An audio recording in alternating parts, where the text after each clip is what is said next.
वंशे विभूषितकरान् नवनीरदाभात्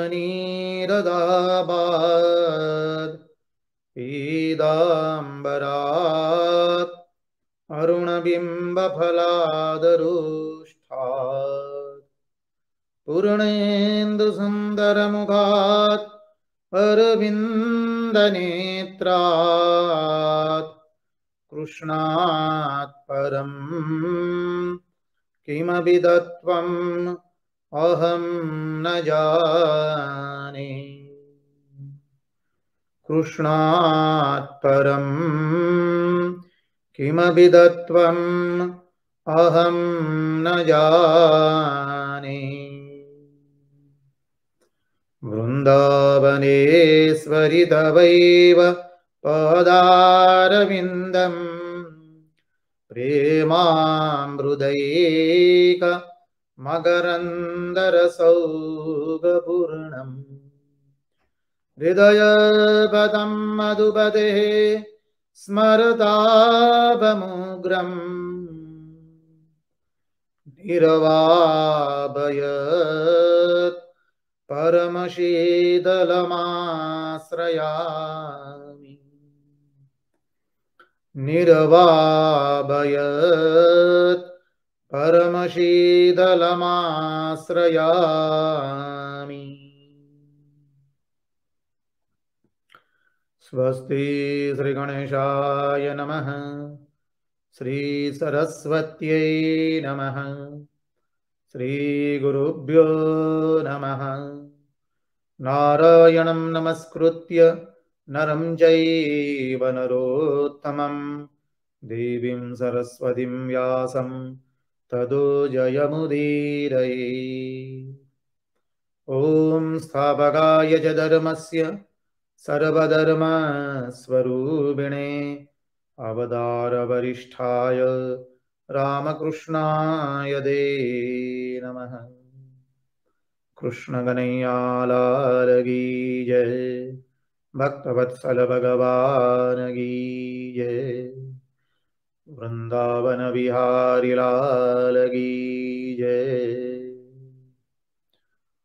ओम नमो भगवते वासुदेवाय। नारायण नारायण नारायण नारायण। आइए तो हम श्रीमद् भागवत के सत्संग में अवगाहन करें।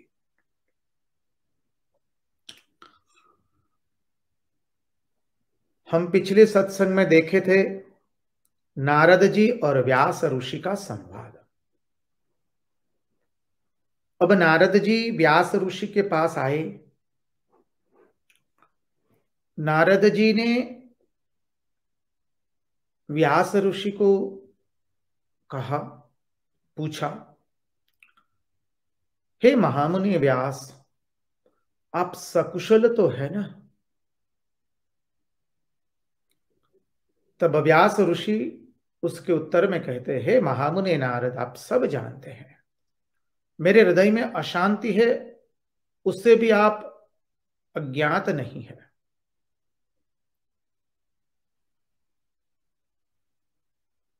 मैंने मनुष्य को जो करना चाहिए था वो सब किया, फिर भी मेरे हृदय में असंतोष भरा हुआ है।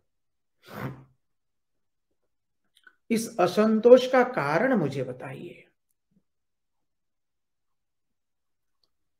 तब महामुनि नारद जी कहते हैं, हे महामुनि व्यास, मनुष्य को जो कुछ करना चाहिए था वो सब कुछ आपने किया है। आप स्वयं भगवान के कलावतार है।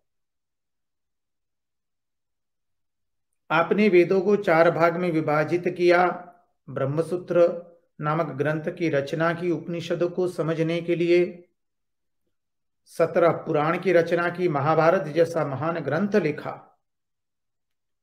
ये सब कुछ आपने किया। अभी तक आपने जो कुछ किया वो बुद्धि की मर्यादा में रह करके किया है।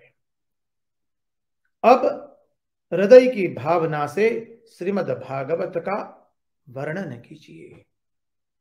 आपने अभी तक जो कुछ किया वो बहुत अच्छा है, लेकिन आपने एक कार्य नहीं किया है, भगवान की महिमा का गुणगान नहीं गाया है, भगवान के गुणों का गुणगान नहीं गाया है आपने। तो हे महामुनि व्यास, आप अब भगवान के गुणों का गुणानुवाद गाइए। देखिए, व्यास ऋषि नारद जी को पूछते हैं कि हे महामुनि व्यास, आप सभी के आत्मा है। व्यास जी नारद जी को कहते हैं, आप सबके आत्मा है, आप सब कुछ जानते हैं, आप मेरे इस असंतोष का कारण मुझे बताइए। देखिए, जब असंतोष जीवन में आता है तो हमें स्वयं हमारे भीतर उसका कारण ढूंढना है। या व्यास ऋषि नारद जी को नम्रता पूर्वक इस असंतोष का कारण पूछ रहे हैं। असंतोष के लिए बाहरी परिस्थिति को जिम्मेवार नहीं देते थे, असंतोष के लिए बाह्य परिस्थिति को जिम्मेवार नहीं ठहराते हैं, स्वयं भीतर में वो झांक रहे हैं, क्यों मेरे हृदय में असंतोष है।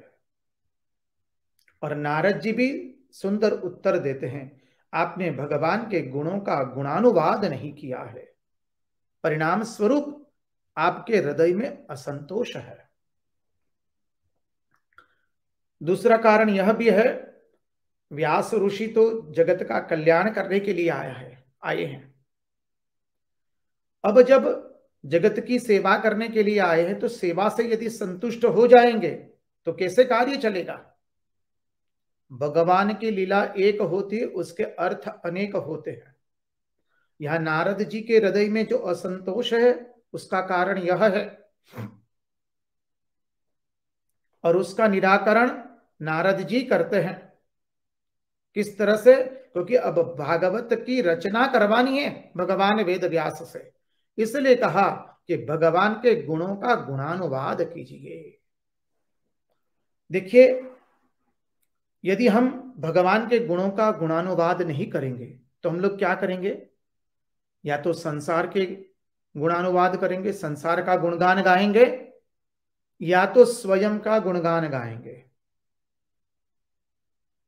यदि हम भगवान के गुणों का गुणगान नहीं कर रहे हैं तो ये ही दो कार्य करेंगे,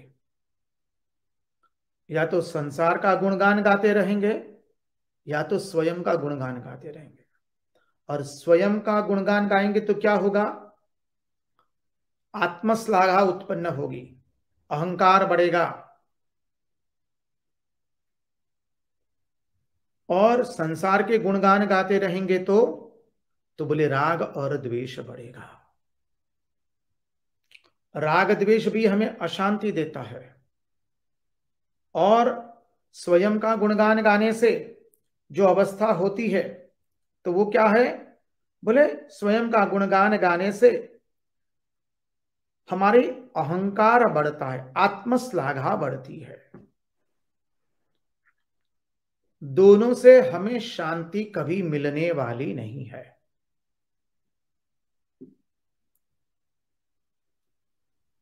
इसलिए कहा कि भगवान का गुणानुवाद करो। हमें यदि हमारे मन को पवित्र करना है, राग द्वेष से मुक्त करना है, अहंकार से मुक्त करना है, तो हमें भगवान के गुणों का गुणानुवाद ही करना है। तुमरे भजन राम को पावे, जन्म जन्म के दुख बिसरावे।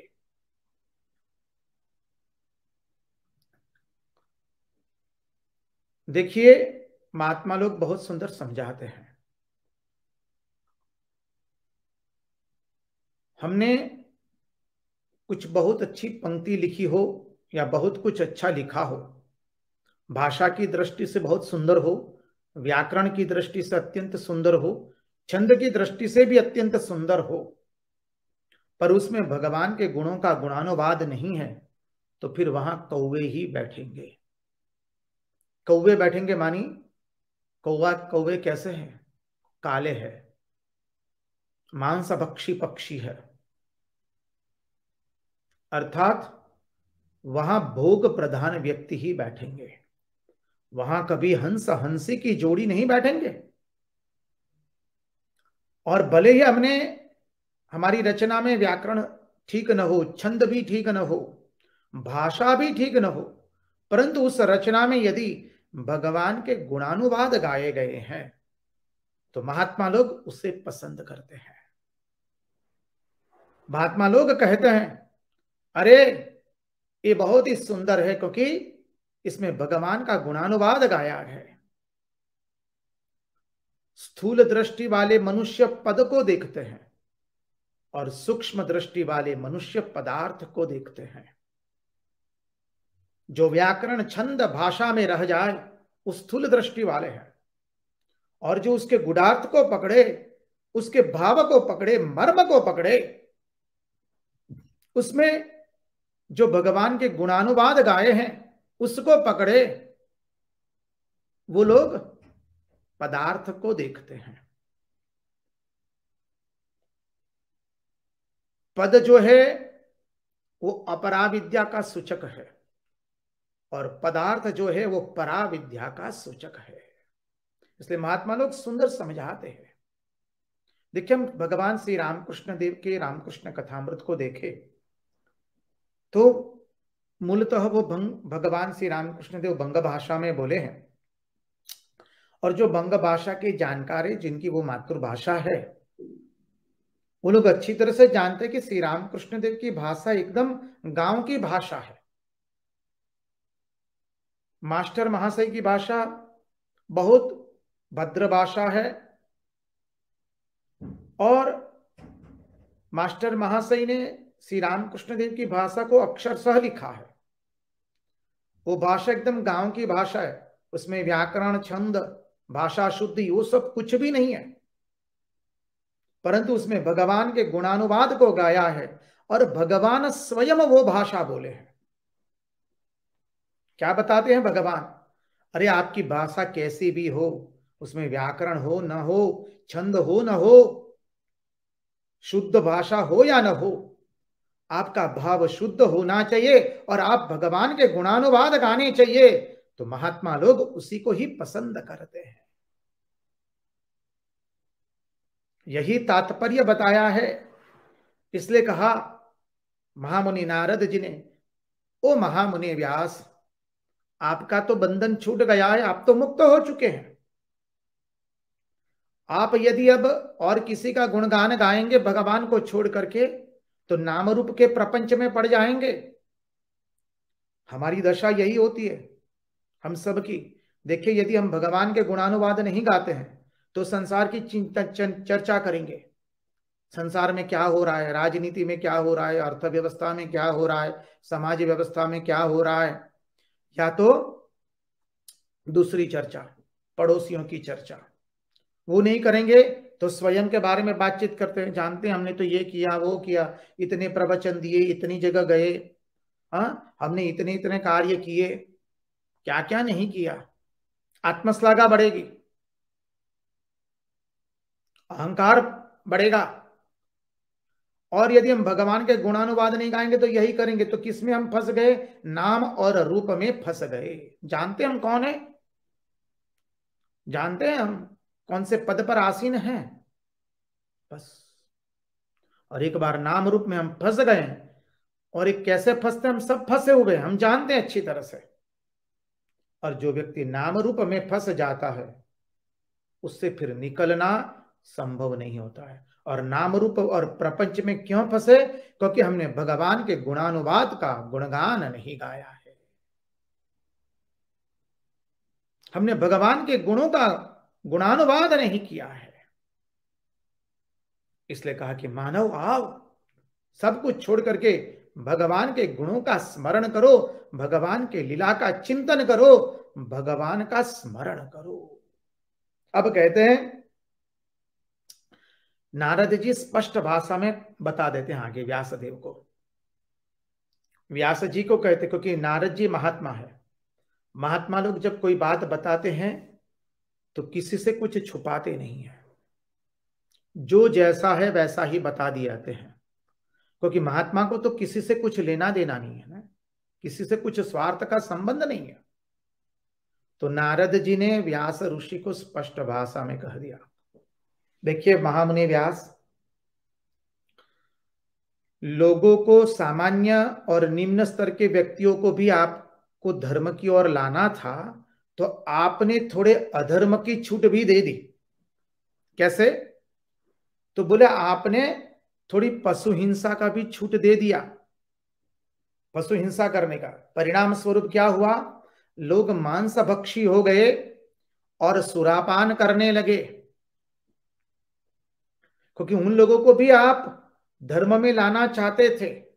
आपने सोचा कि थोड़ा ये छूट दे दूंगा तो इस छूट के बहाने वो लोग आ जाएंगे धर्म में। परंतु हुआ क्या? मनुष्य ने तो आपने जो कहा वो किया ही नहीं, वरन आपने जहां जो छूट दे दी उसी को पकड़ लिया, और मनुष्य न खाने का खाने लगा, न पीने का पीने लगा। बहुत बहुत सुंदर सिद्धांत है यहां पर, उसकी ओर हम दृष्टिगोचर दृष्टिपात करें।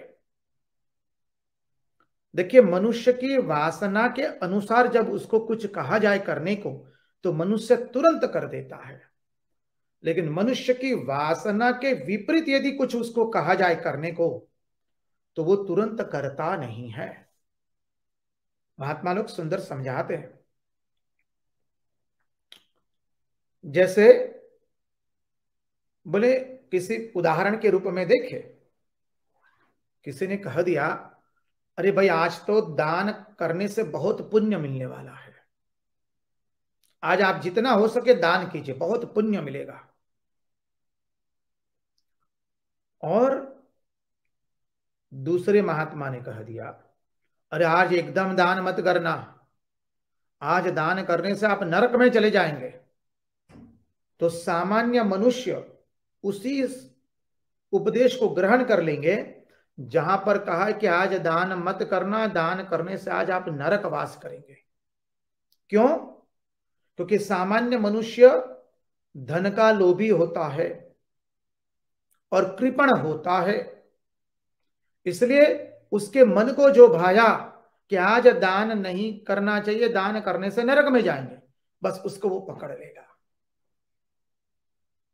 तो व्यासदेव, आपने ऐसे व्यक्तियों को भी धर्म में लाने के लिए थोड़े धर्म में अधर्म करने की छूट दे दी, तो मनुष्य को उसकी वासना के अनुसार कुछ करने को मिला तो उसने उसी को पकड़ लिया। परिणाम स्वरूप मनुष्य मांस भक्षी हो गया और सुरापान करने लगा।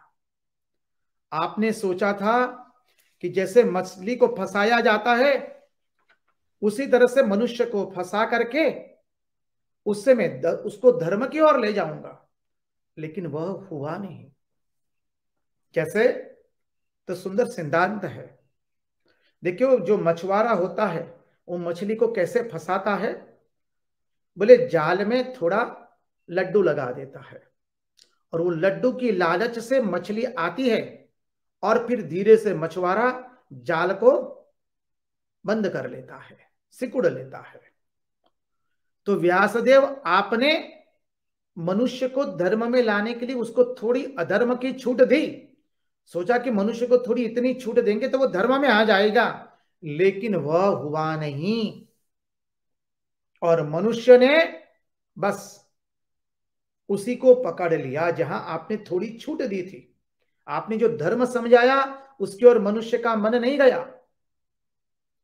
मनुष्य की वासना के विपरीत अगर कुछ कह दिया जाए या करने को कहा जाए तो वो उसको नहीं मानता है, उसको नहीं करता है, लेकिन उसकी वासना के अनुरूप कुछ कह दिया जाए तो वो तुरंत कर देता है। हे महामुनि व्यासदेव, शांति और आनंद तो केवल निवृत्ति परक धर्म में ही है। बहुत सुंदर समझाते महात्मा लोग। भागवत में सुंदर सिद्धांत आया है। जो आत्म तत्व जिन्होंने प्राप्त नहीं किया है, जो आत्म तत्व से वंचित है, वही लोग सत्व, रज और तम, इन 3 प्रकार के कार्यों में प्रवृत्त होते हैं।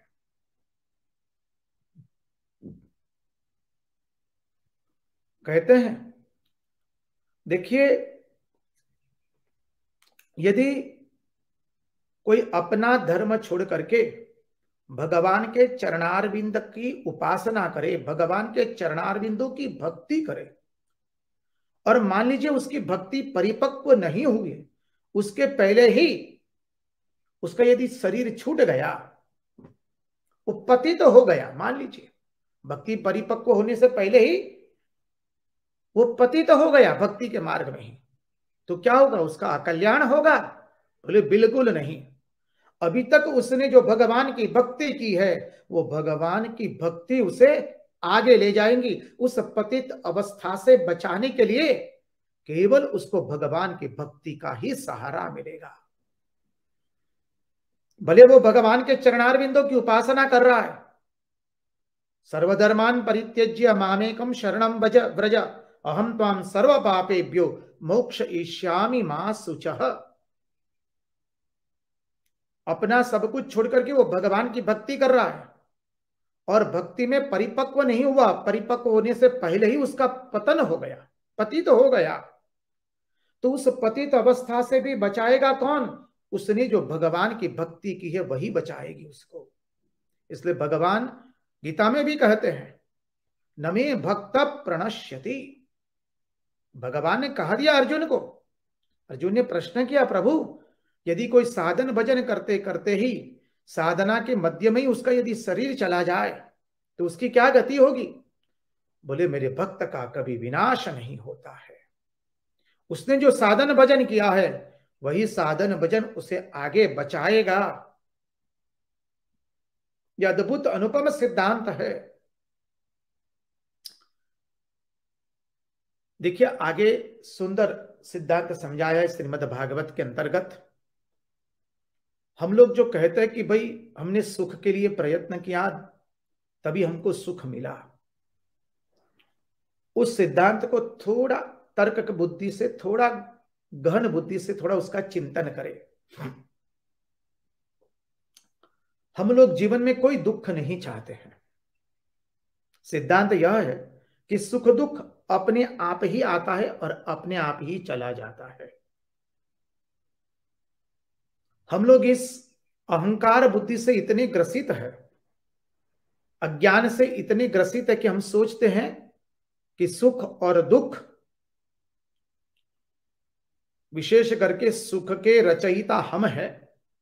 हमारी मेहनत के कारण, हमारे पुरुषार्थ के कारण ही हमको सुख की प्राप्ति हुई है।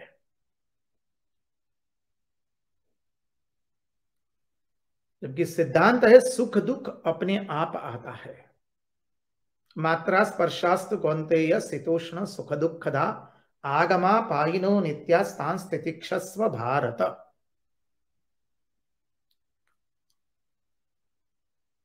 देखिए मनुष्य की अवस्था कैसी है।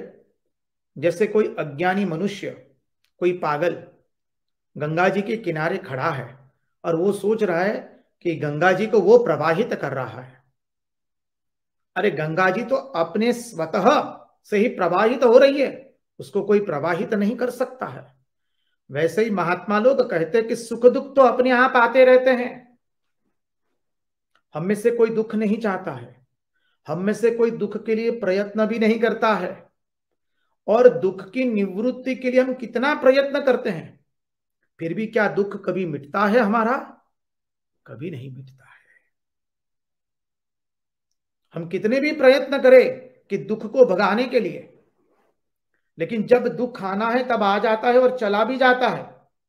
वैसे ही सुख भी ठीक समय पर आता है और चला जाता है। तो कहते हैं कि हम न चाहते हुए भी, हमारे लाख प्रयत्न करने पर भी हम दुख को टाल नहीं सकते हैं। ठीक समय पर दुख आ जाता है। वैसे ही सुख को भी, जो जो दुख को भेजने वाला है ठीक समय से, वो सुख को भी भेजने वाला है, और वो ठीक समय पर भेजता है। जैसे वो दुख को ठीक समय से भेजता है, हमारे लाख प्रयत्न करने पर भी कि भाई दुख ना आए, फिर भी हम दुख से वंचित नहीं रह सकते हैं। वैसे ही जो दुख भेजता है ठीक समय पर, हमारे ना चाहते हुए भी वो सुख को भी भेज देता है। जो मनुष्य ऐसा सोचता है कि केवल उसके पुरुषार्थ के बल पर उसको सुख प्राप्त हुआ है, वो अज्ञानी है। और हम सब लोग का यह अनुभव रहा कि हम नहीं चाहते हैं दुख आए। दुख को दूर करने के लिए हम अनेकों प्रयत्न करते हैं, फिर भी हम दुख को टाल सकते नहीं हैं। ठीक टाइम पर दुख आ जाता है, ठीक समय पर दुख आता है। तो जो ठीक समय से दुख भेजता है, उसको क्या, वो क्या ठीक समय से सुख भेजने में भूल जाएगा क्या? कभी भी नहीं भूलेगा। ये हमें समझना होगा। तो जो ठीक समय पर दुख भेजता है, ठीक समय पर सुख भेजता है, वो मानव इस सुख दुख तो अपने आप भगवान भेजते रहते हैं। जैसे दुख अन्य से प्राप्त होता है, वैसे सुख भी अन्य से प्राप्त होता है। जो भगवान का भजन करता है, वह अन्य लोगों के समान संसार में फंसता नहीं है। वो सुख में छक नहीं जाता है, दुख में विचलित नहीं होता है। क्यों? क्योंकि जो भगवान का भजन करता है वो जानता है सुख दुख तो आता है और चला जाएगा। एक कैसा है, शीत और उष्ण की तरह। शीतकाल के बाद ग्रीष्म काल आएगा, और ग्रीष्म काल के बाद शीतकाल आएगा। मात्रा स्पर्शास्तु कौन्तेय शीतोष्ण सुख दुखदा आगमापायिनो नित्या सांस्थितिक्षस्व भारत। आगे भागवत कहता है कि श्रीमद मनी महामुनि नारद जी यह सब बात व्यास ऋषि को कह रहे हैं। और व्यास ऋषि को वो कहते हैं, नारद जी आप सब, अरे हे महामुनि व्यास जी, आप ये सब बात जानते हैं, मैं तो केवल इंगित कर रहा हूं। हे महामुनि व्यास, आप ये सब बातें जानते, मैं केवल इसकी ओर इंगित कर रहा हूं। और नारद जी स्वयं का दृष्टांत बताते हैं। नारद जी स्वयं का दृष्टांत बताते हुए कहते हैं, क्या कहते हैं? नारद जी कहते हैं, देखो महामुनि व्यास, मैं तो देवताओं के शाप के कारण मेरा जन्म हुआ था एक दासी पुत्र के रूप में। ब्राह्मणों की दासी थी मेरी मां, और मेरा जन्म हुआ था एक दासी पुत्र के रूप में अगले कल्प में। नारद जी अपना जन्म वृतांत बता रहे हैं कि भगवान का गुणानुवाद गाने से उनकी क्या गति हुई, वह बता रहे हैं कि वो एक दासी पुत्र के रूप में जन्मे थे, और छोटे बालक थे। जहां वो रहते थे वहां सब ब्राह्मणों के घर थे। एक बार चातुर्मास का समय आया तो कतिपय महात्मा लोग आए चातुर्मास करने के लिए ब्राह्मणों के घर, और ब्राह्मणों के वहां ठहरे।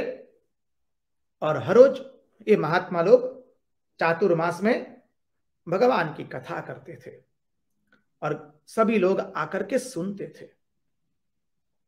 मैं तो छोटा बालक था, मुझे भी भगवान की कथा में रस जग गया। वो लोग जब भगवान की कथा कह रहे थे तो मैं प्रथम पंक्ति में बैठने के लिए उत्सुकतावश वहां चला गया। वहां दूसरे लोगों ने मुझे धकेले दिया, बोले निकलो निकलो यहां से। महात्माओं ने देखा छोटा बालक आया है भगवान की कथा में। महात्माओं ने कहा, अरे नहीं, उसको यहीं पर बैठने दीजिए प्रथम पंक्ति में। और मैं प्रथम पंक्ति में बैठ करके महात्मा के मुंह से निकलने वाली अमृतमयी भगवान की कथा सुन रहा था। मुझे कथा में इतना आनंद आया, मैं कथा का रसपान करने लगा। मैं बचपन से चंचल नहीं था, खेल कूद में मेरा मन नहीं लगता था। मैंने इंद्रियों का अंकुश में करके भगवान की कथा में मन लगाया और ब्राह्मणों ने भी मुझे महात्माओं की सेवा के लिए नियुक्त कर दिया। अब छोटा सा बालक महात्माओं की सेवा क्या करेगा, जल्ला देगा और भगवान की कथा सुनेगा, छोटी मोटी सेवा करेगा। और मैं एकदम मितभाषी था। देखिए 3 लक्षण बताए हैं कि सेवक जब जबान लड़ाने लगे स्वामी से, घर में सर्प घुस जाए, नारी घर की नारी कुलटा हो जाए, मित्र जब अविश्वास करे, दगा करे, तो समझ लेना चाहिए जब 3 लक्षण आए तो जब मृत्यु नजदीक आने वाली है। मैं तो अत्यंत मृदुभाषी था, मितभाषी था। मैं महात्माओं की सेवा करता था। अरे महात्माओं का मैं जूठन खाता था। मेरी मां मुझे ढूंढती रहती, मैं कथा में इतना मग्न हो जाता था। मैं अन्य बच्चों के साथ खेलता नहीं था। मैं अपने इंद्रियों को वश में करके महात्माओं के मुंह से जो भगवान की कथा निकलती थी उसको अपने कर्णों के माध्यम से पी रहा था। और भगवान की कथा पीते पीते मुझे भगवान की कथा में इतना आनंद आया।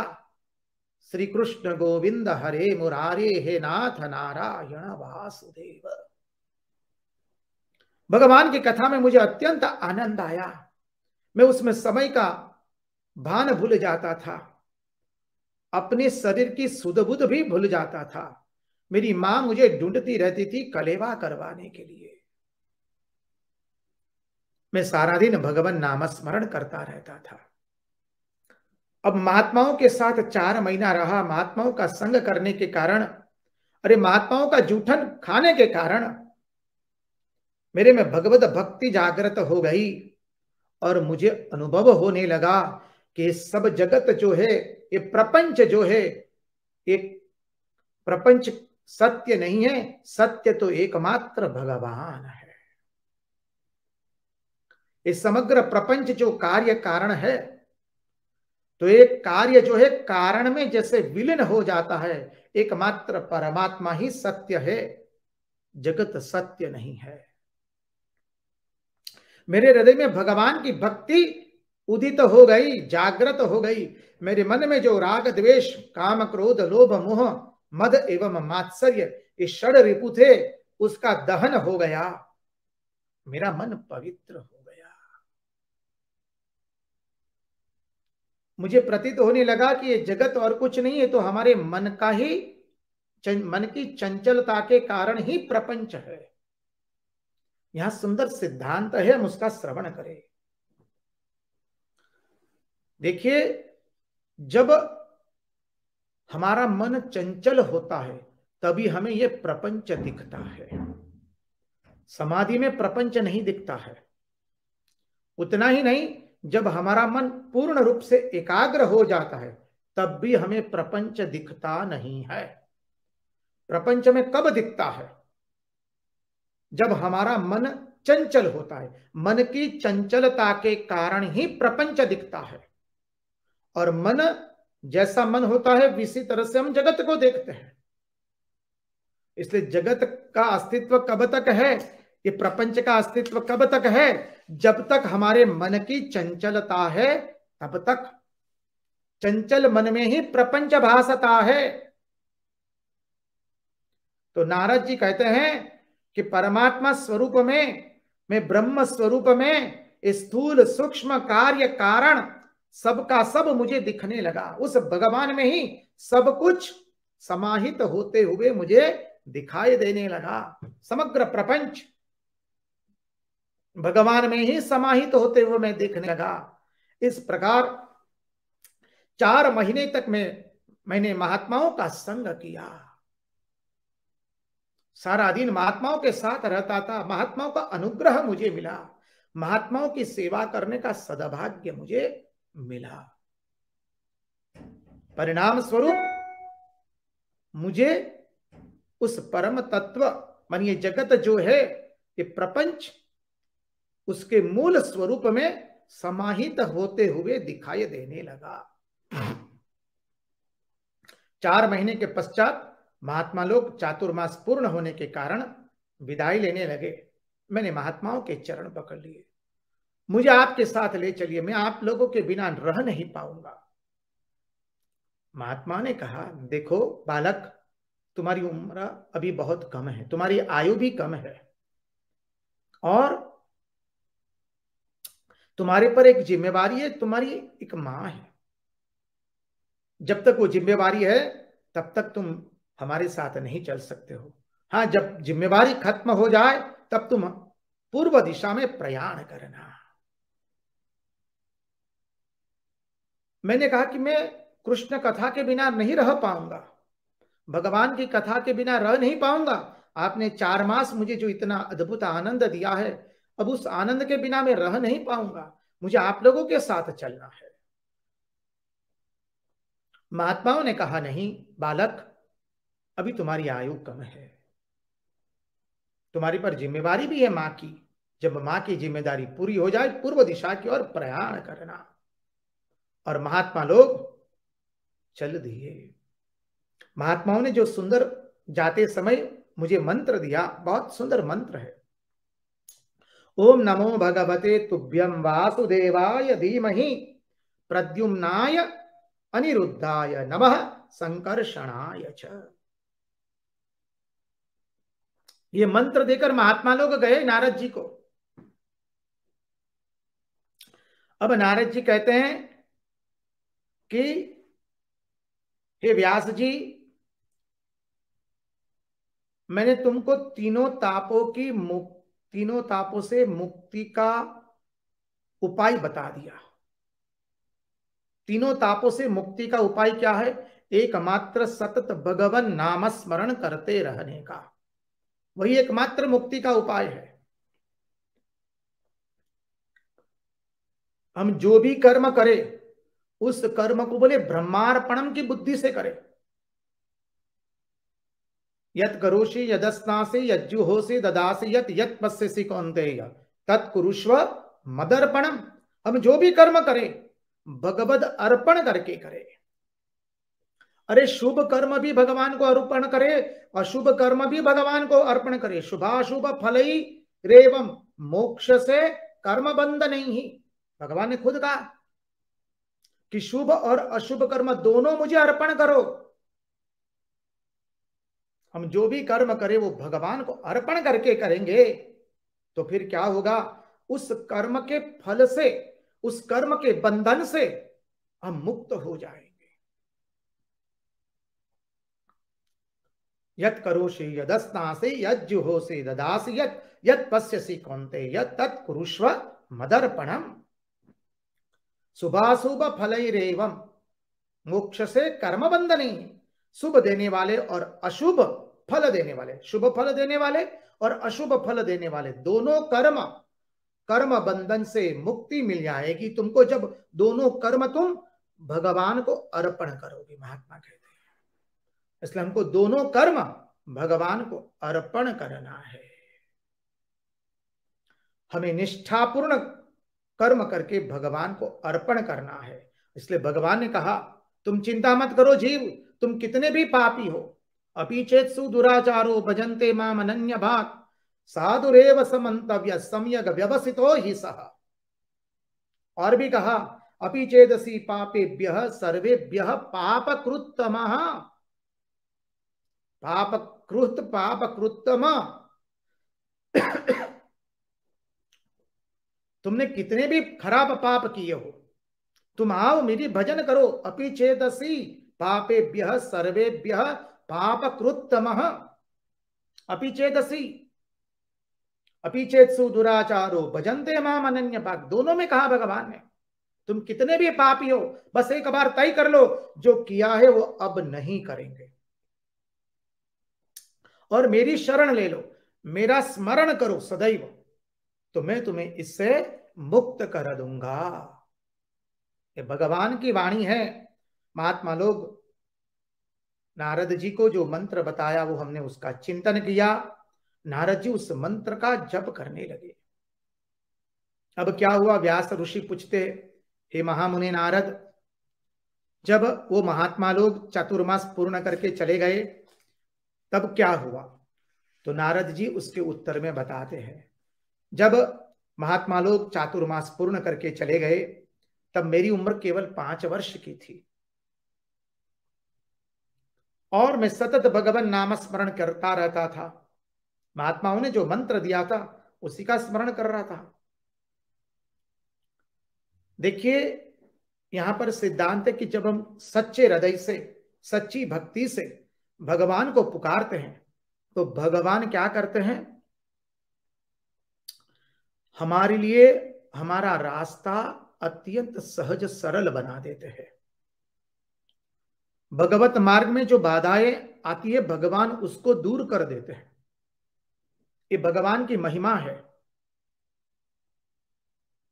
श्री रामकृष्ण कथामृत में भी आता है, श्री रामकृष्ण देव कहते हैं, जैसे साधक तीव्रता से, तीव्र आर्त भाव से जब भगवान को पुकारता है तो भगवत भक्ति में जो भी विघ्न करने वाले होते हैं भगवान उनको दूर कर देते हैं।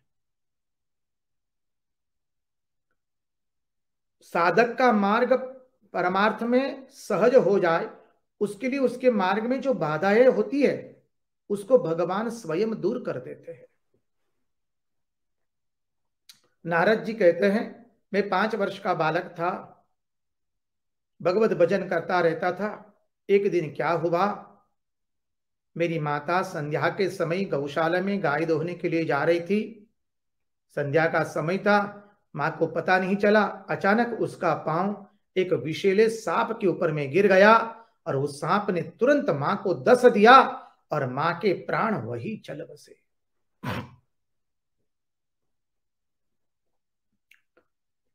मैं 5 वर्ष का छोटा बालक था, मां के शरीर के पास रो रहा था। सारे गांव के लोग इकट्ठे होकर के कह रहे थे, हाय हाय, अब ये बच्चा का क्या होगा, बेचारा छोटी उम्र में अनाथ हो गया। लेकिन मैं मन ही मन अच्छी तरह से जानता था मैं अनाथ नहीं था।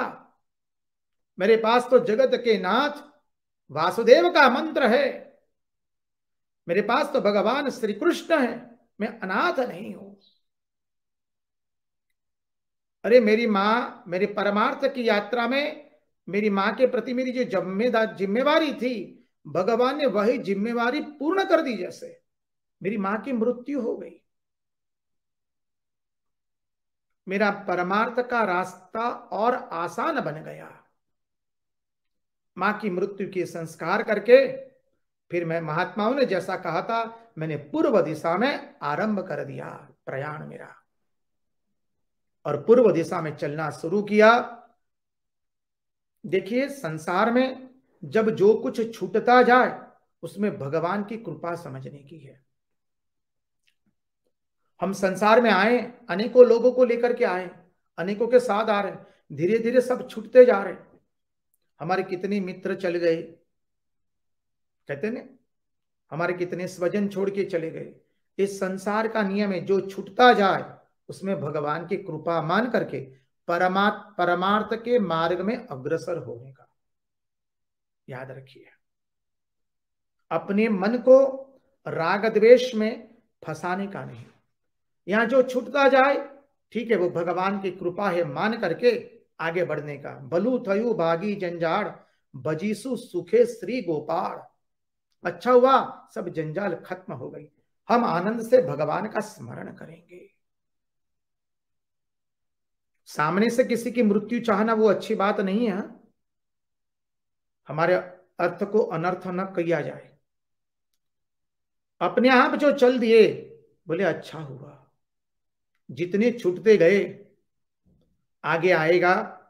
माता कुंती की स्तुति आ रही है, उसमें उसके गुणार्थ में यही है कि भगवान इस संसार में मृत्यु और ये झगड़ा, एक आदमी दूसरे आदमी से झगड़ा कर रहा है, अनेकों मनुष्य की मृत्यु हो रही है, उससे विवेकी पुरुष को क्या सीखना चाहिए? उससे विवेकी पुरुष को यही सीखना चाहिए कि इस संसार में मन लगाने की जगह नहीं है। जब हम झगड़ा देखते हैं, अशांति, क्लेश और दुख देखते, तो उससे हमारा विवेक जगना चाहिए। भगवान इसीलिए झगड़ा रखे हैं संसार में, इसी के लिए मृत्यु रखे हैं सब संसार में, कि विवेकी मनुष्य को विवेक जगे और वो परमार्थ के मार्ग में अग्रसर हो जाए, वो मन फिर अपने मन को इस संसार में न फंसाए। इसी के लिए भगवान एक मनुष्य का दूसरे मनुष्य के साथ झगड़ा इत्यादि करवाते हैं। आगे चले चिंतन करते करते, तो ये भगवान की बड़ी कृपा हुई मेरे पर कि मेरी मां का शरीर चला गया। मैं पूर्व दिशा में मैंने प्रयाण किया, अनेकों जनपद आए, अनेकों गांव आए, अनेकों नगर आए, सबको पार करते करते अंत में एक गहन वन में मैंने प्रवेश किया और वहां पर पीपल के वृक्ष में के नीचे मैंने मेरा आसन जमाया। मैं बहुत भूखा था, प्यासा था। मैंने नदी का जल पिया, कंदमूल फल खाने लगा। वहां हिंसक पशु भी अनेक थे। अब नारद जी कहते हैं, मुझे भगवान का ध्यान आसानी से होने लगा है। नारद जी को कोई प्रयत्न करके भगवान का ध्यान करना नहीं पड़ रहा है, समझिए हम। क्यों? क्योंकि उनके मन की गति ऐसी हो गई है, मन अपने आप भगवान की ओर अग्रसर हो रहा है। बोले धीरे से भगवान ने उनके हृदय में जैसे प्रवेश किया। क्यों धीरे से? क्योंकि उनका मन स्वतः भगवान की ओर जा रहा है। उनको ध्यान करने के लिए कोई प्रयास नहीं करना पड़ रहा है, भगवान नाम स्मरण करने के लिए कोई प्रयास नहीं करना पड़ रहा है। जो प्रयास हम लोगों को करना पड़ता है, जब आंखें मूंदते हैं, हाथ में जपमाला लेके या हाथ में कर जप करते, कितना संघर्ष होता रहता है, कितनी टसल होती रहती है मन के साथ। नारद जी को वो संघर्ष नहीं करना पड़ रहा है, स्वतः मन भगवान की ओर जा रहा है और मन स्वतः भगवान की ओर लग रहा है। जैसे गंगा जी की धारा, प्रत्येक सरिता की धारा स्वतः समुद्र के साथ मिलने के लिए जा रही है, वैसे ही उनकी मन की धारा स्वतः अपने आप भगवान नाम स्मरण करने के लिए अग्रसर हो रही है।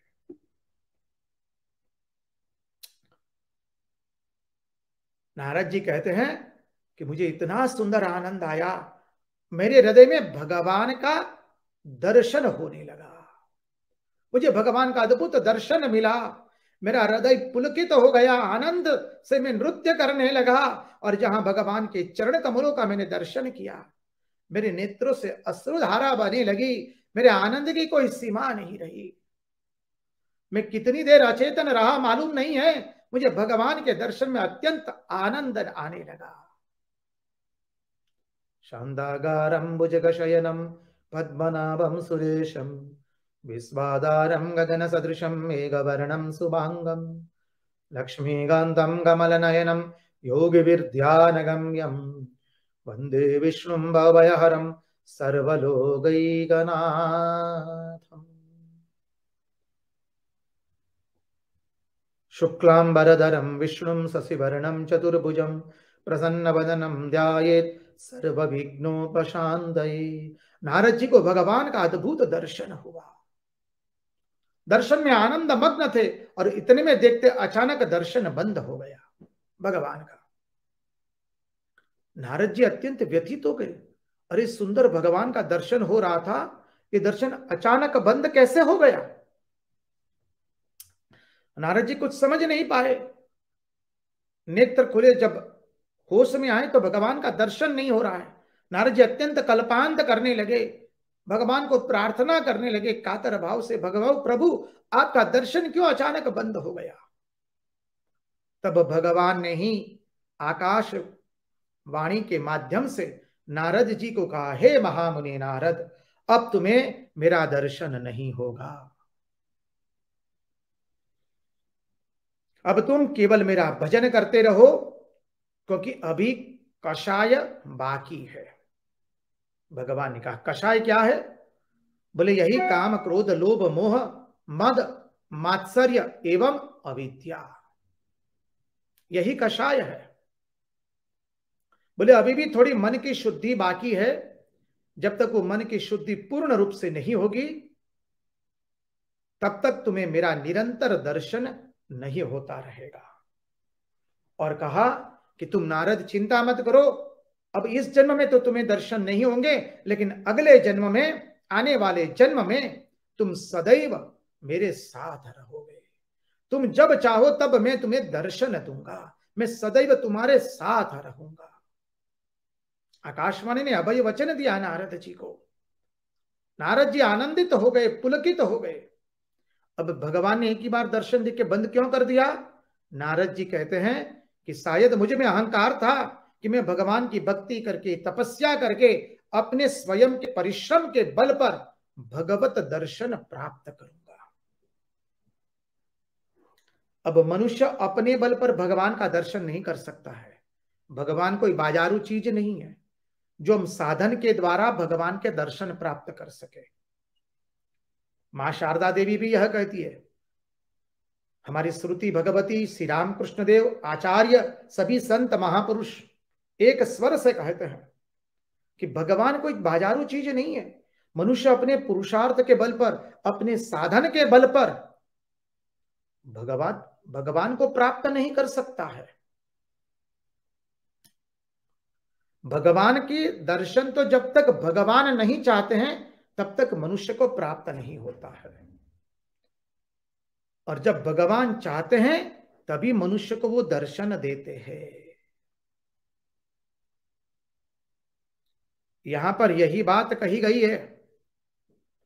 नारद जी कहते हैं कि शायद मुझ में वो अहंकार था कि मैं मेरे पुरुषार्थ से भगवान के दर्शन प्राप्त कर सकूंगा, तो मेरे उस अहंकार को दूर करने के लिए भगवान ने कह दिया, हे नारद, अब तुम्हें एक बार दर्शन हो गया, अब इस जन्म में और तुम्हें दर्शन होने वाले नहीं है। और स्पष्ट कह दिया मुझे कि आने वाले जन्म में सदैव तुमको मेरा साथ रहेगा, मैं तुम्हारे साथ सदैव रहूंगा। तुमको मेरा एक क्षण के लिए भी विरह नहीं होगा।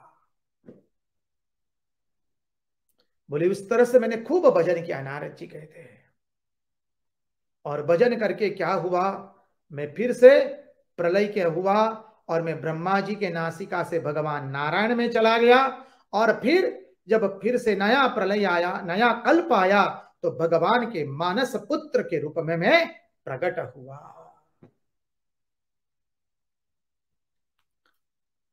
देखिए महात्मा लोग सुंदर बताते हैं। नारद जी का दुख था, माता चली गई, वो अकेले थे, तो कहते दुख निवृत्ति का उपाय क्या है? बहुत सुंदर बताया। हमारी दुख निवृत्ति का उपाय एक ही है कि भगवान का भजन करे। बोले इतना सरल उपाय होते हुए भी मनुष्य क्यों दुखी हो रहा है? यही सबसे बड़ा आश्चर्य है। हमको दुख कब होता है? जब हम पुरानी स्मृतियों को याद करते हैं, भूतकाल को याद करते हैं। और भय और मोह कब होता है? जब अपने कल्पना के बिना, माने अन्य की कल्पना करते रहते हैं। भय किसके कारण होता है? अन्य के कारण। मोह किससे होता है? अन्य के कारण। दुख किसके कारण होता है? जब पिछली घटनाओं की स्मृति करते रहते हैं, पिछली घटनाओं को याद करते तो दुख होता है। भय अन्य की कल्पना करने से, मोह वो भी अन्य की कल्पना करने से होता है। बोले अन्य का आश्रय ग्रहण मत करो, एकमात्र भगवान का आश्रय ग्रहण करो मानव, तो तुम दुख भय एवं मोह से बच जाओगे। और जब भगवान हृदय में आकर के बैठ जाते हैं तो क्या होगा? हमारा हृदय आनंदित हो जाएगा। इसलिए सदैव भगवान का भजन करो। अब देखिए भगवान की लीला देखिए। भगवान को अचानक एकाएक भगवान का दर्शन होना बंद हो गया नारद जी को। ध्यान करने लगे तो ध्यान भी नहीं हुआ, उनके हृदय में अतृप्ति उत्पन्न हुई है, रोने लगे। मानव दो प्रकार से रोता है, जब उसको संसार के साधन संपन्न नहीं होता है। मुझे संसार में ये नहीं मिला, संपत्ति नहीं मिली, पद नहीं मिली, प्रतिष्ठा नहीं मिली, मुझे जो कीर्ति चाहिए थी वो कीर्ति नहीं मिली, जो परिस्थिति का चाहक था वो परिस्थिति मुझे नहीं मिली। अभाव में मनुष्य रोता है। और एक रोना है भगवान के दर्शन मुझे नहीं मिले। तो यहां नारद जी रो रहे हैं, किस लिए रो रहे हैं? भगवान के दर्शन नहीं मिले। और ये रोना जो है, ये अतृप्ति है, वही अतृप्ति हमको पूर्णता की ओर ले जाती है। और संसार के भोगों के लिए जो अतृप्ति होती है, अपूर्णता का अभाव होता है, वो हमें कहां ले जाता है? दुख, मोह एवं अहमता में ले जाता है। दुख, भय और मोह में वो हमको ग्रसित कर देता है। या नारद जी को अतृप्ति हुई, लेकिन नारद जी को अतृप्ति हुई है भगवत दर्शन की, ना कि कोई संसार के भोगों के कारण उनके मन में अतृप्ति हुई है। इसलिए श्री रामकृष्ण देव कहते हैं, अरे संसार के भोगों के लिए तो लोग घड़ा भर भर के आंसू बहाते हैं, मुझे भगवान नहीं मिले, मुझे भगवत दर्शन नहीं हुआ, उसके लिए कितने लोग रोते हैं बोले। इसलिए श्री रामकृष्ण देव कहते हैं कि बापू, भगवत प्राप्ति नहीं हुई तो कुछ नहीं हुआ। हमारे जीवन का एकमात्र लक्ष्य है भगवत प्राप्ति करना। मनुष्य जीवन का उद्देश्य ईश्वर को चाहना, ईश्वर को प्रेम करना। तो इस तरह से नारद जी ने महामुनि व्यास ऋषि को अपना पूरा जीवन वृत्तांत बताया। देखो, मैं तो एक दासी पुत्र के रूप में जन्मा था, लेकिन भगवान के गुणानुवाद करके करके मैं भगवान का मानस पुत्र बन गया। एकमात्र भगवान का गुणानुवाद करने से।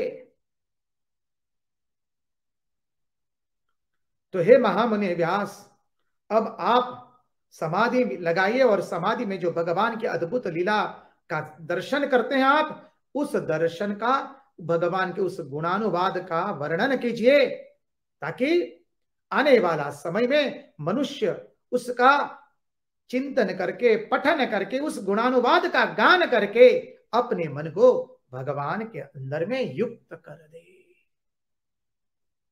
अद्भुत बात कही।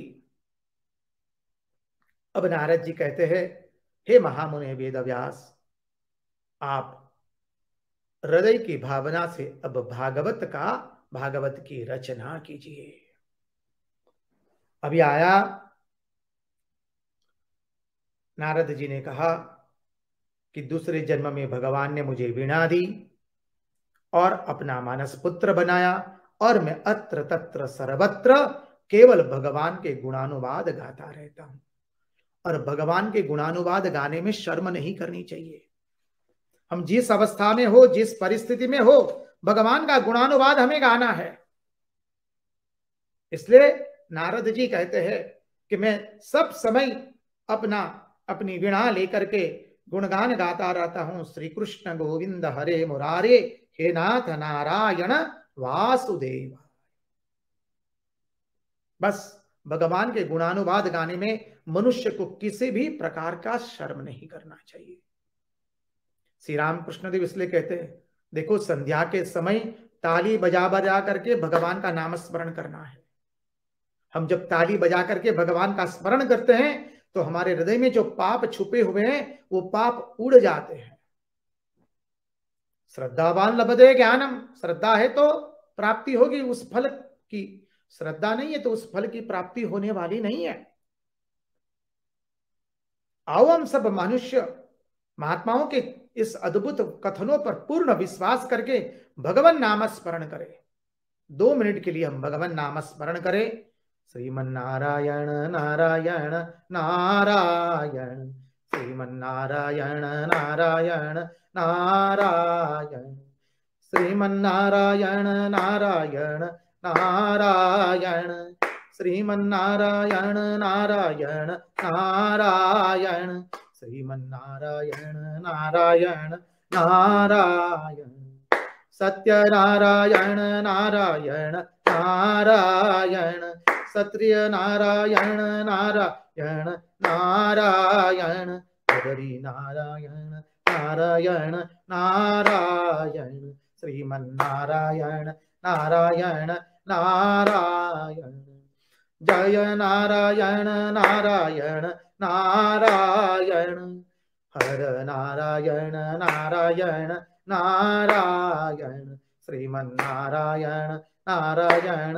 नारायण, जहाँ देखूं वहाँ नारायण नारायण, जहाँ देखूं वहाँ नारायण नारायण, श्रीमन्नारायण नारायण नारायण। आज यहीं पर सत्संग का विराम देते हुए उन्हीं के वाणी उन्हीं के चरणों में समर्पित करते हुए भगवान से प्रार्थना करते, प्रभु हमारे मन की मति गति और रति आपके चरणों में बनी रहे। इसी प्रार्थना के साथ कृष्ण कन्हैया लाल की जय, भक्त वत्सल भगवान की जय, वृंदावन बिहारी लाल की जय, भगवान श्री राम कृष्ण देव की जय, सब संतन की जय, सब भक्तन की जय। ओम नमः पार्वती पतये हर हर महादेव हर। जय जय श्री राधे, जय जय श्री राधे, जय जय श्री राधे। सबको जय राम कृष्ण, जय श्री कृष्ण।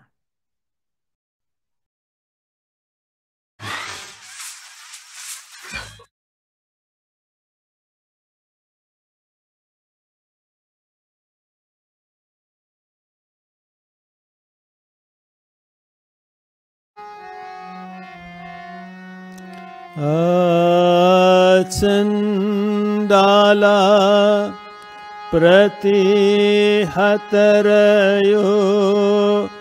यस्य प्रेम प्रवाहो लोकातीतो प्यहनजहो लोककल्याणी मार्गम् त्रैलोक्येऽप्य प्रतिमा महिमा जानकी प्राण बंधु त्रैलोक्येऽप्य प्रतिमा महिमा जानकी प्राण बंधु भक्त्या ज्ञानं वृतवरवपो शीतया योहिरा भक्त्या ज्ञानं वृतवरवपो शीतया योहिरा। सबसे पहले भगवान श्री राम कृष्ण देव, माँ शारदा देवी, स्वामी विवेकानंद एवं भगवान श्री रामचंद्र के चरणों में प्रणाम निवेदन करता हूँ। यहाँ के बड़े महाराज परम पूज्य श्रीमद स्वामी निखिलेश्वर जी महाराज, यहाँ के सन्यासी ब्रह्मचारी और आप सभी के चरणों में प्रणाम निवेदन करता हूँ, क्योंकि आपके सभी के हृदय में भगवान श्री रामचंद्र और माँ जानकी विराजमान है। हम सब मिलकर राम संकीर्तन करेंगे। राम सिया राम, जय जय राम।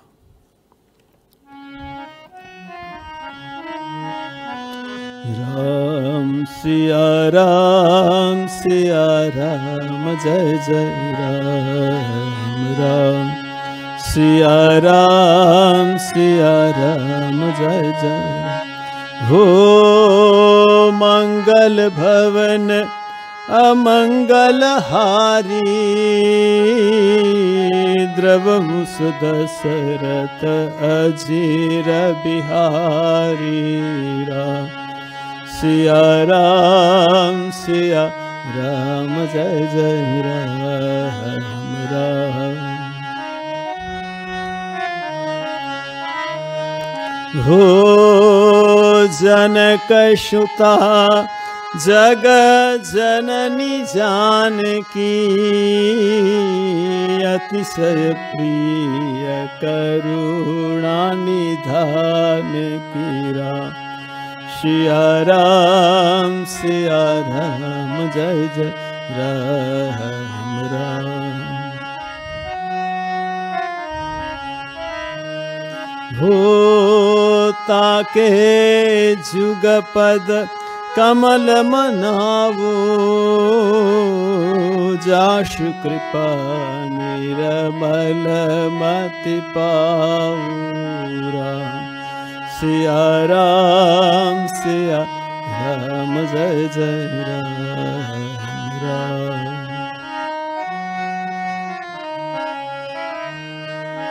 हो रघुकुल रीति सदा चली आई,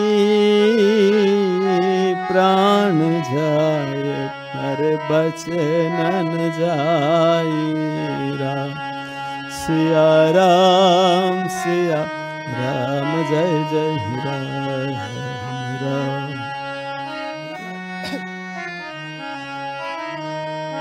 हो जय जय जय हनुमान गोसाई,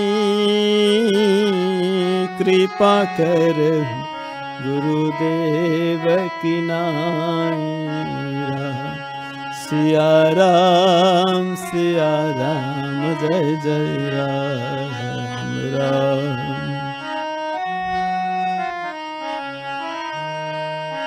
हो सिया राम मैं सब जग जानी,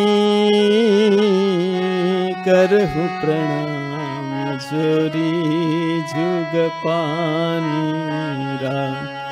सिया राम जय जय राम राम। सिया राम जय जय राम राम। सिया राम जय जय राम। हम चर्चा कर रहे थे कि दशरथ राजा वशिष्ठ मुनि के पास गए और अपने दुख की बात बताई कि अब मैं बूढ़ा होने चला, अभी तक संतान प्राप्ति नहीं हुई। वशिष्ठ मुनि ने श्रृंग ऋषि को बुलाकर पुत्रिष्ट यज्ञ किया और जो खीर निकली राजा ने कौशल्या सुमित्रा कैकेयी को खिलाई और भगवान का जन्म हुआ। भगवान का जन्म हुआ, बहुत आनंद होने लगा। और यहाँ तुलसीदास जी लिखते, विप्रधेनु सुर संत हित लीन मनुज अवतार। भगवान श्री राम का जन्म क्यों हुआ? यहाँ तुलसीदास जी ने ऐसा नहीं लिखा कि रावण को मारने के लिए हुआ। यहाँ लिखते, विप्रधेनु सुर संत हित लीन मनुज अवतार, निज इच्छा निर्मित तनु माया गुण गोपार। भगवान अपनी इच्छा से जन्म ग्रहण करते। देखिए, रावण को तो संकल्प से मार सकते थे। वैसे हम जब रामचरितमानस में देखेंगे तो कहते कि रावण को मारने की शक्ति बहुत लोगों में थी। रावण का वाली के साथ युद्ध हुआ था। वाली ने 6 महीने तक बगल में रखा था रावण को। सहस्त्रार्जुन उसके साथ युद्ध किया था। एक बार क्या हुआ, सहस्त्रार्जुन, उसको 1000 हाथ था, वो नदी में स्नान कर रहा था, वो क्रीड़ा कर रहा था, जल क्रीड़ा। और नदी के बहुत दूर रावण शिव पूजा कर रहा था। वो उसने क्या क्या सब पानी को रोक दिया और स्नान कर, जब पानी को छोड़ दिया तो पानी इतना बहने लगा कि रावण की शिव पूजा बह गई। तब रावण ने सोचा कर इतना पानी कैसे वेग बढ़ गया। वो जब नदी किनारे आकर देखा तो सहस्त्रार्जुन स्नान कर रहा है। अरे मेरी शिव पूजा बह गई। उसने उसका युद्ध किया। सहस्त्रार्जुन उसको ऐसा मारा, ऐसा पीटा और उसको कैद कर दिया। बाद में पुलस्त्य ऋषि ने आकर बचाया। देखिए, एक बार कहते कि बलि के वहाँ युद्ध हुआ था, बलि ने भी उसको घोड़ा साल में बांध दिया था। देखिए परशुराम ने सहस्त्रार्जुन को मारा था। जो रावण सहस्त्रार्जुन से हार गया था वो सहस्त्रार्जुन ने परशुराम को मारा था। तो देखिए परशुराम भी रावण को मार सकते थे। अरे हनुमान जी में इतनी शक्ति थी, वो हनुमान जी एक मुक्का मारते हुए मर जाते, ठीक है। तो देखिए भगवान राम का जन्म रावण के मृत्यु के लिए नहीं हुआ। रावण को तो कोई भी मार सकता था। ये क्या, ये संत के लिए, भक्त के लिए भगवान श्री राम का जन्म हुआ। उनकी लीला को जो गायन करेंगे, जो चर्चा करेंगे, उनका जीवन धन्य हो जाएगा, वो पवित्र हो जाएंगे और ये संसार से मुक्त हो जाएंगे। तो यहाँ कहते भगवान श्री राम का जन्म हो चुका। माँ कौशल्या को दर्शन दिया भगवान ने, भगवान विष्णु ने दर्शन दिया। बाद में बालक रूप में आ गए। माता पुनि बोली सोमति डोली, तजहु तात यह रूपा, की जय शिशुलीला अति प्रियशीला, यह सुखपन अनुपा। सुनि बचन सुजाना, रोदन ठाना, होई बालक सुरभूपा। यह चरित जे गावी, हरिपद पावही, तेन परिभव कूपा। भगवान बालक हो गए। और यहाँ कहते हैं कि सबको इतना आनंद होने लगा। सुनी शिशु रुदन परम प्रिय बानी, संव्रत चले आई सब रानी। हर्षित जहत धाई दासी, आनंद मगन सकल पुरवासी। दशरथ पुत्र जन्म सुनी काना, दशरथ ने जैसा सुना कि पुत्र का जन्म हुआ है। यहाँ कहते मानहु ब्रह्मानंद समाना, जैसे ब्रह्मानंद हुआ ऐसा आनंद होने लगा। परम प्रेम मन पुलक शरीरा, चाहत उठत करत मत धीरा। जाकर नाम सुनत शुभ होई, मोरे गृह आवा प्रभु सोई। जिसका नाम करने से सब शुभ हो जाता है, वही भगवान ने मेरे घर जन्म लिया। यहाँ कहते परमानंद पुरी मन राजा, कहाँ बोला ये बजाहू बाजा, बाजा बजाने लगो। यहाँ कहते गुरु वशिष्ठ का गयो हंकारा, गुरु वशिष्ठ को सूचना दी गई। आए द्विजन सहित निपदारा, सब आ गए। अनुपम बालक देखनी जाई, रूप राशि गुण कहिन सिराई। जो भी भगवान को देखते आहा सब मग्न हो जाते। भगवान को देखते हैं ना, वो फिर सब भूल जाते। कहते आकाश से कैसे देवता पुष्प की वृष्टि करने लगे। बहुत आनंद होगा। यहाँ कहते दान देने लगे, सर्वस्व दान दीन सब काहू। लेकिन कहते जे ही पावा राखा नहीं था। जो भी दान लेते हैं ना वो कोई दान रखते नहीं, क्योंकि भगवान को जब देखते हैं, भगवान को पाने के बाद कुछ पाने की इच्छा नहीं रहती। भगवान को जानने के बाद कुछ जानने की इच्छा नहीं रहती। यहाँ कहते कि जिसने दान लिया उसने रखा नहीं। जे ही पावा राखा नहीं ताहू। और फिर समाचार मिला क्या, कई कई सुता सुमित्रा दोहू, सुंदर सुत जनमत भयो। कई कई ने एक पुत्र का जन्म दिया, सुमित्रा ने 2 पुत्र का जन्म दिया। और वह सुख संपत्ति समय समाजा, कहीं न सकई शारद ही राजा। सबको इतना आनंद होने लगा कि 4 पुत्र का जन्म हो गया। और यहाँ क्या कहते, कौतुक देखी पतंग भूलाना, एक मास ते ही जात न जाना। यहाँ कहते सूर्य भगवान रुक गए, 1 महीने तक नहीं गए। यहाँ तुलसीदास जी लिखते हैं, मास दिवस कर दिवस भा, मर मन जान कोई। रथ समेत रवि था केऊ, निशा कबन विधि होई। मास दिवस कर दिवस भा, मर मन जान कोई। रथ समेत रवि था केऊ, निशा कबन विधि होई। मास दिवस कर दिवस भा, 1 महीने का 1 दिवस हो गया। कहते मर मन जानो कोई, किसी को पता नहीं चला। सब आनंद में इतने मग्न हो गए ना कि 1 महीने तक जो सूर्य अस्त नहीं हो रहा है, किसी को पता नहीं लगा। रथ समेत रवि था कि वो निशा कबन विधि हुई। सूर्य खड़ा हो गया, रात्रि नहीं हो रही। तो तत्वार्थ रामायण में डोंगरे जी महाराज की उसने मैंने पढ़ा था, कहते कि 1 महीना तक वो खड़ा है वहाँ। अब चंद्र ने जाके भगवान पास कंप्लेन कर दी, भगवान देखिए सूर्य 1 महीने तक खड़ा है, अरे मुझे भी तो भगवान का दर्शन करना है। सूर्य, भगवान को इतना आनंद है, सूर्य वंश में भगवान का जन्म हुआ है। भगवान को देखते देखते चलना भूल गए। चंद्र ने भगवान को कहा कि देखिए ये सूर्य खड़ा 1 महीने तक, मुझे भी दर्शन का मौका दो, मुझे दर्शन का मौका ही नहीं मिल रहा है। अरे आपने देखिए दिन में जन्म लिया, सूर्य को मौका दिया, मुझे मौका नहीं दिया, ये अच्छा नहीं किया, भगवान कह रहे। भगवान ने कहा अरे अरे ठीक है तुम चिंता मत करो, अब मैं जब द्वापर में कृष्ण होकर जन्म लूंगा तो रात को 12 बजे जन्म लूंगा। देखिए, तो भगवान राम का जन्म कब होता है? मध्य दिवस अति शीतन धामा पावन काल लोक विश्रम, दोपहर 12 बजे भगवान राम का जन्म।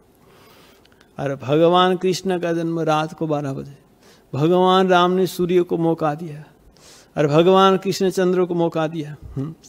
लेकिन चंद्र ने अभी बोल रहा है कि अरे वो तो द्वापर युग में आप मुझे मौका देंगे, बहुत दिन बहुत देर, तब तक मैं क्या करूं?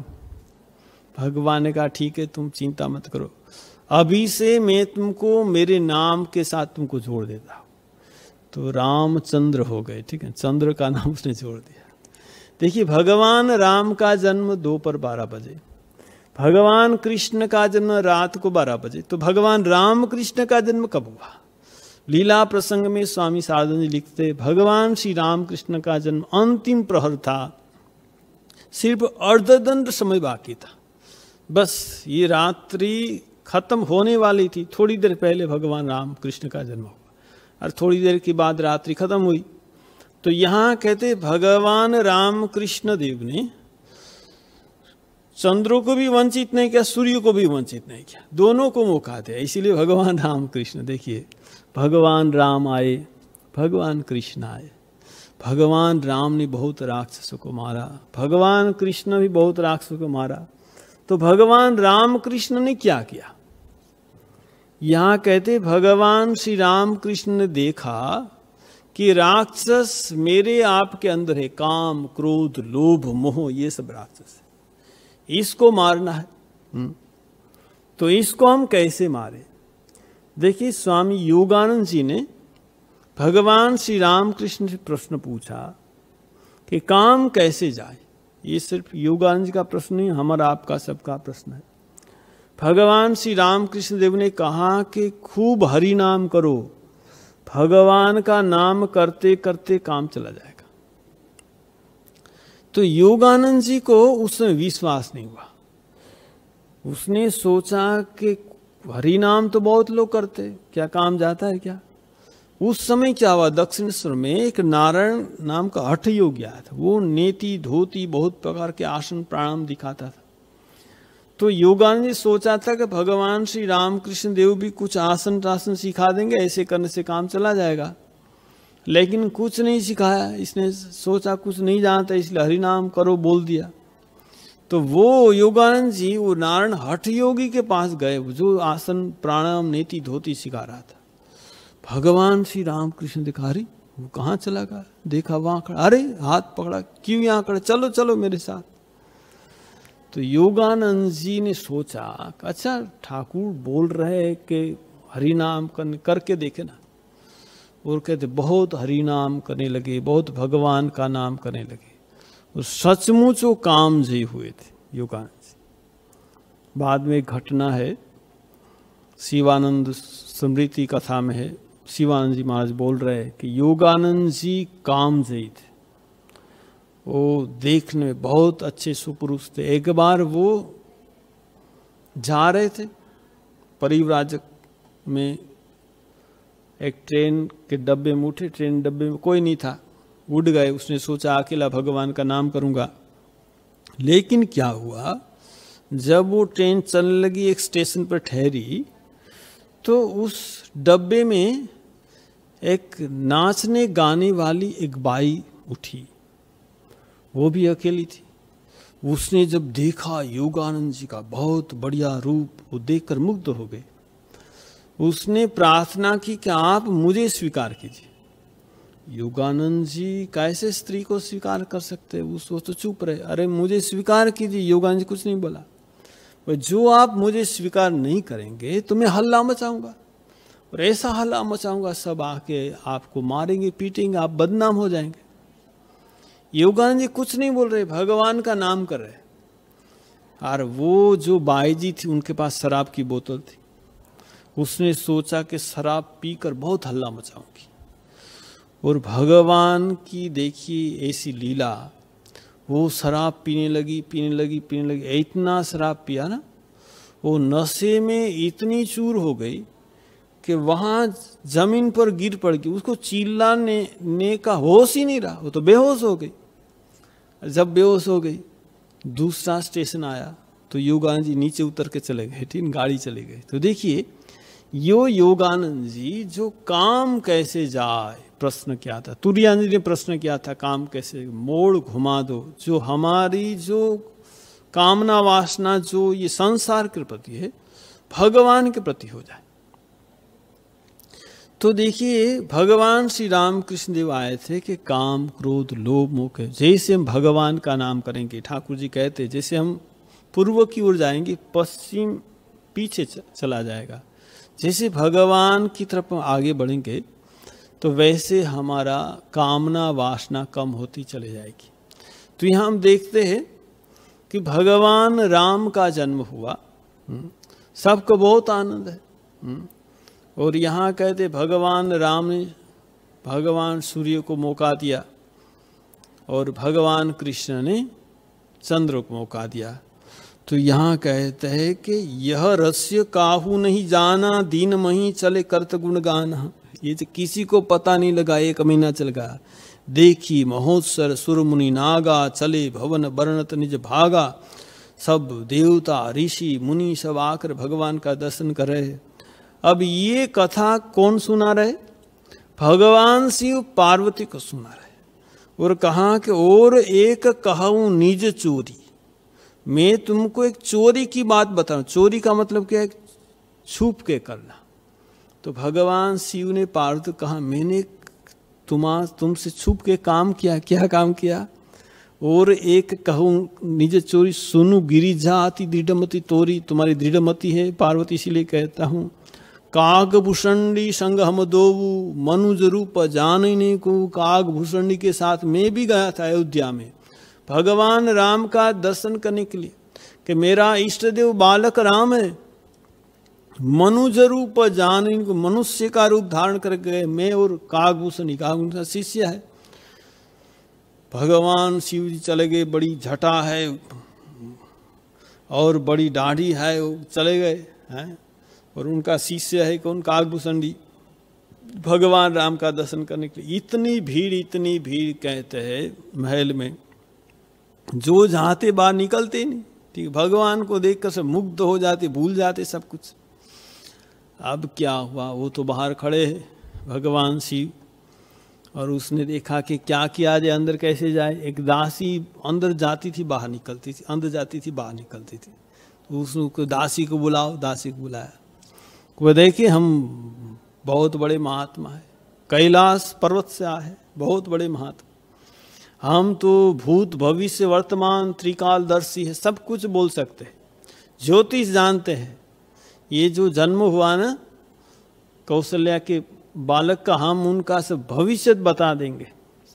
तो दासी ने कहा आपके जैसे बहुत लोग आते हैं यहाँ, सबको अंदर नहीं जाने देते उसे। अरे देखिए हम बहुत बड़े महात्मा है, ठीक है देखते हो। वो दासी अंदर गई, कौशल्या को बोला कौशल्या सिंह बुला लाओ। तो भगवान शिव और कागभूषणी दोनों को बुलाया गया अंदर। अरे भगवान शिव ने देखा माँ कौशल्या गोद में भगवान राम लेटे हुए। तो ज्योतिष बताओ, कौशल्या ने कहा। तो भगवान शिव ने कहा देखिए आपकी गोद में होने से मैं ज्योतिष अच्छा नहीं बताऊंगा, वो मेरी गोद में दीजिए तो मैं अच्छा ज्योतिष दिखाऊंगा, उसका हाथ देखूंगा। तो कहते भगवान शिव ने राम को अपनी गोद में लिया। जब गोद में लिया, आहा हा, इतना आनंद अपने इष्ट देव से मिल गए। आंखों से अश्रुधार बहने लगी। भगवान का दर्शन करते करते भगवान राम उनको देख रहे, शिव को, शिव भगवान राम को देख रहे और देख रहे, इतना आनंद, समाधि हो गई। समाधि हो गई तो फिर समाधि से काग नीचे उतार, अरे ज्योतिष बोलना है आपको, अच्छा ठीक है ठीक है ठीक है। तो यहाँ बोलने लगे भगवान शिव के, देखो तुम्हारा लड़का बहुत अच्छा है, तुम्हारा लड़का इतना अच्छा है ना, पूरा जगत पूजा करेंगे, कौशल्य को कितना आनंद, आहा मेरा लड़का कितना अच्छा, उसको सब प्यार करेंगे, बहुत बड़ा बड़ा काम करेगा। आहा, जब किसी माँ के पास जब इनके पुत्र की प्रशंसा होती ना, माँ को बहुत आनंद होता। देखो थोड़ा बड़ा होगा ना, एक ऋषि आएंगे, ऋषि आएंगे और क्या करेंगे, उसको साथ ले जाएंगे। अरे ऋषि साथ ले जाएंगे, उसको डर होगा, बस नहीं नहीं नहीं, सुनो सुनो, ऋषि आएंगे उसको ले जाएंगे साथ में, लेकिन वो जब वापिस आएगा ना तो बहू लेकर आएगा। वो विश्वामित्र की बात बता रहे कि विश्वामित्र ले जाएंगे और बाद में सीता स्वयंवर होगा, सीता को लेकर आएंगे, ये बात बता रहे कि ऋषि आएंगे ले जाएंगे। पहले तो जब ऋषि ले जाएंगे सुना ना, तो कौशल्या को बहुत, ऋषि ले जाएंगे तो क्या होगा, साधु बाबा बन जाएगा क्या, नहीं नहीं बहू लेकर आओ, बहू लेकर, खूब आनंद हुआ। ठीक है, जब भी माँ सुनती है अपने पुत्र की शादी होगी, बहू लेकर आएगा, माँ को बहुत आनंद होता है। लेकिन पता नहीं, सब माँ को आनंद होता है जब बहू आएगी, लेकिन बहू आने के बाद क्या होता है मुझे पता नहीं, क्या होगा बाद में। ठीक है, बहू जब आ जाती है बाद में आनंद रहता कि नहीं पता नहीं। तो यहाँ जब सुना कौशल्या ने कि जब बहू लेकर आएगा तो बहुत आनंद, बाद में क्या होगा। अब तो भगवान शिव ने देखा कि अब तो राजा भी तो होगा नहीं, वन में जाना पड़ेगा, सोच रहे क्या बोलूं। तब भगवान राम ने सोचा कि अभी वन गमन की बात बता देंगे, 14 साल वनवास, तो ये तो कौशल्या बेहोश हो जाएगी। तो भगवान राम तो गोद में बैठे, उसने भगवान शिव जी की दाढ़ी ने ऐसी खींची ना, तो भगवान शिव ने देखा, अरे ठीक है बता दिया, आँख की सर, ये सब नहीं बोलना है।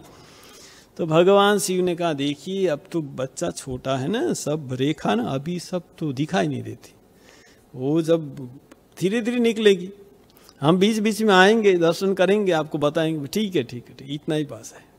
तो देखिए भगवान शिव पार्वती को बता रहे कि और एक कहूँ निज चोरी, सुनु गिरिजा अति दृढ़मति तोरी, मैंने एक चोरी छुपाव किया, तुमसे बोला नहीं। भगवान राम का दर्शन करने के लिए मैं गया था, तुमको नहीं बताया। तो पार्वती ने कहा, अच्छा आप ज्योतिष तो बहुत बढ़िया जानते, अच्छा बताइए तो, ये जो दासी थी, कौशल्य की दासी जो आपको अंदर ले गई थी, वो दासी कौन थी। अरे भगवान शिव ने बताया, वो तो कौशल्या की दासी होगी, अयोध्या की दासी, कौन थी क्या मुझे क्या पता है क्या। पार्वती ने कहा, वो मैं ही थी, ठीक है ना, मैंने आपको अंदर घुसाया था, वरना आप जा ही नहीं पाते। देखिए जैसे भगवान शिव छुप के चले गए, पार्वती भी चले गई, उसने भी भगवान राम का दर्शन किया। जैसे भगवान श्री राम कृष्ण देव का दक्षिणेश्वर में थे, एक बार वो गए, माँ शारदा जो रहते थे नौबत खाने में, वहाँ देखा कि वहाँ जो पूजा करती थी वहाँ भगवान श्री राम कृष्ण का फोटो है।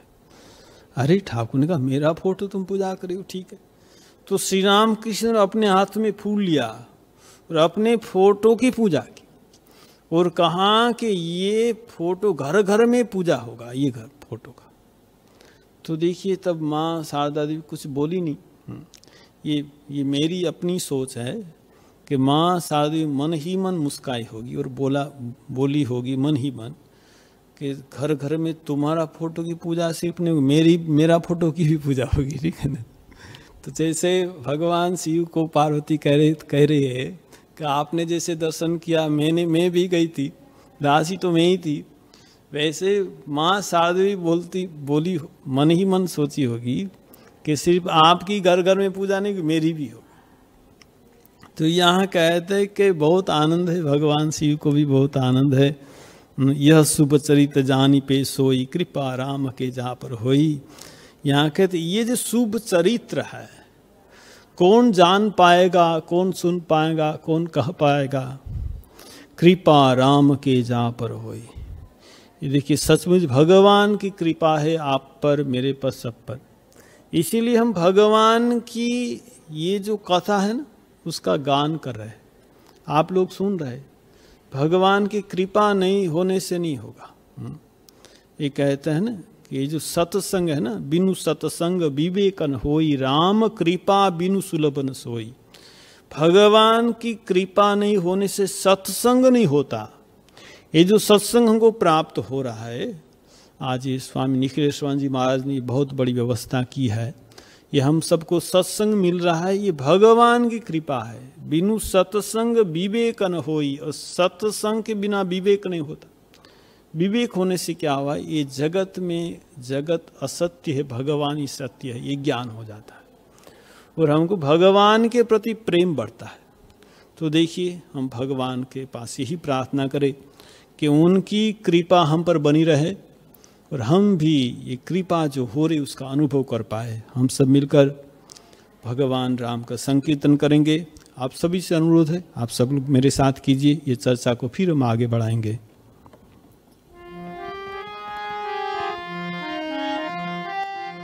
हरे राम राम राम सीताराम राम राम, हरे राम राम राम सीताराम राम राम, हरे राम राम राम सीताराम राम राम, हरे राम राम राम सीताराम राम राम, हरे राम राम राम सीताराम राम राम, हरे राम राम राम सीताराम राम राम, हरे राम राम राम सीताराम राम राम, हरे राम राम राम सीताराम राम राम, हरे राम राम राम सीताराम राम राम, हरे राम राम राम सीताराम राम राम, हरे राम राम राम सीताराम राम राम, हरे राम राम राम सीताराम राम राम, हरे राम राम राम सीताराम राम राम, हरे राम राम राम सीताराम राम राम, हरे राम राम राम सीताराम राम राम। बोलो सियावर रामचंद्र जी की जय, पवन सुत हनुमान की जय, उमापति महादेव की जय, शारदावर राम कृष्ण की जय, सदगुरु देव की जय। बोलो भाई सब संतन की जय, बोलो भाई सब भक्तन की जय। ओम नमः पार्वती पतये, हर हर महादेव हर।